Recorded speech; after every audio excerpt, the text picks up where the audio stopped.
2-3 दिन पहले social media पर कितनी खबर चली, इंडिया के अंदर हिजाब पर पाबंदी है जी, कॉलेज में यूनिवर्सिटी में हिजाब पर पाबंदी खबर चली ना। लो जी, बेशुमार लोगों ने इसको देखा होगा, मैंने खुद भी देखा है। बेटी एक बच्ची है, वो आती है कॉलेज में, पर्दा उसने, यानी कि उसने क्या कोई मुकम्मल सिर्फ बुर्का पहना हुआ है और हल्का सा निकाब किया उस बेटी, और इस पर भी एहतजाज हो रहा है कि ये बुर्का उतार के आए। ये एहतजाज किया जा रहा है कि ये बुर्का उतार के आए।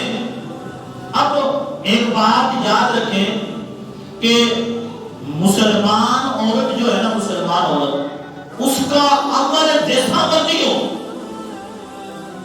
अमल जैसा मर्जी हो, लेकिन उसकी सोच और उसकी फिक्र यही होती है हर वक्त कि मैं जनाबे सैयदा खातून जन्नत की सीरत को अपना लूं। बस मुसलमान औरत का अमल जैसा मर्जी हो, उसकी कोशिश यही होगी सैयदा खातून जन्नत सैयदा फातिमा ज़हरा रज़ियल्लाहु तआला अन्हा की सीरत को अपनाए। और खातून जन्नत की सीरत क्या थी?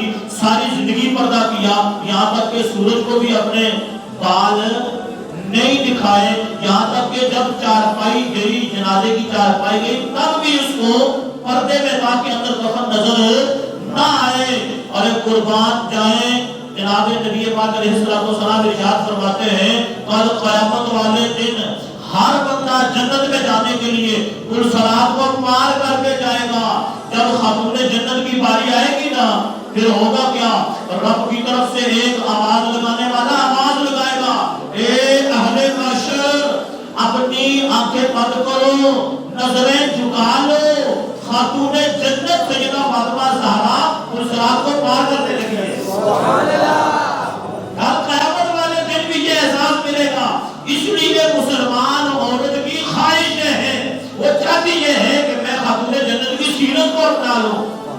और आज अगर वो हिजाब करती है, पर्दा करती है, तो गैर मुस्लिम मुमालिक के अंदर जनाब उस पर पाबंदियां लगाते हैं। औरत का जो हिजाब है, इस पर किसी किस्म की कोई पाबंदी ना लगाई जाए, किसी भी किस्म की कोई पाबंदी ना लगाई जाए। और मुसलमान औरतें, उनसे गुजारिश ये है कि खुदारा बड़े बड़े दुपट्टे खरीदें, बड़ी बड़ी चादरें खरीदें और अपने चेहरों को, अपने जिस्म को ढांप के रखें, पर्दे में रखें, क्योंकि औरत पर्दे में ही अच्छी लगती है और पर्दे में ही उस पर अल्लाह की रहमत नाज़िल होती है। अल्लाह रब्बुल आलमीन की बारगाह में दुआ है कि रब्बुल जलाल की तौफीक अता फरमाए।